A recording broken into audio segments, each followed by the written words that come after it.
Ophis jong District Sport Association lambat ko Ophis jong SDO Ranikor Civil Subdivision Ringkat ke District Administration Southwest Council District hinin ke sngi jong kakalai trik naila ajapsan kala pelong ya ke jing marathon belatip kum ke Southwest Council District Independence Day Run arhaja apsan hakashnong nonglam Southwest Council District. Hakani ke jing marathon kum arspa andrupungun kilawan manishim bynta kentup iki samla kena badrang ba kebelong 10 kilometer But hakani ka jing ya mare thong ka dana do ka under 14 kan thai bat shinrang ka younger kan thai bat shinrang but ka above 50 years kan thai bat shinrang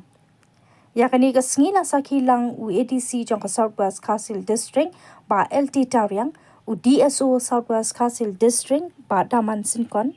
u BDO ka Ranikor Blong ba Stewart Marwin UMLE MDC ka Ranikor constituency ba Piers Marwin lembat kiwe de ki officer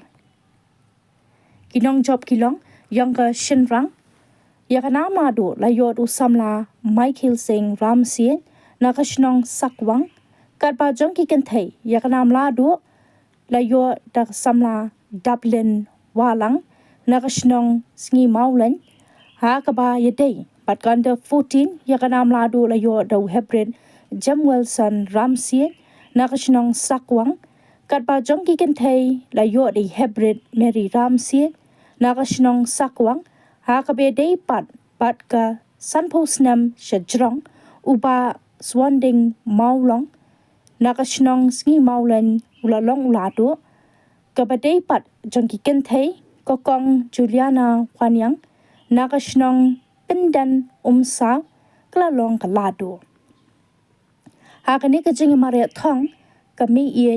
komwan walang kabadei kanong ye mare thong bapau nam jong ka Southwest Council District kala wan manishim bynta but kala yo ye ka silver medal 2, 1.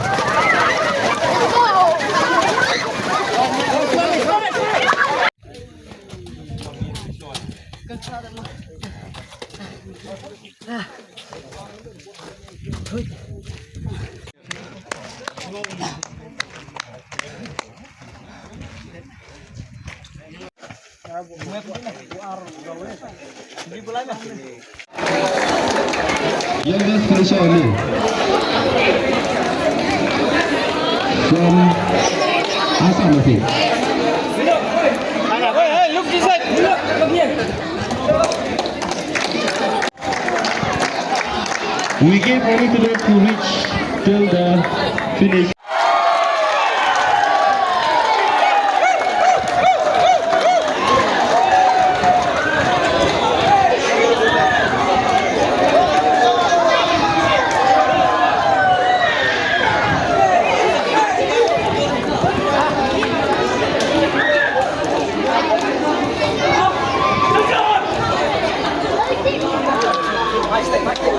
Mana me? One, up, right.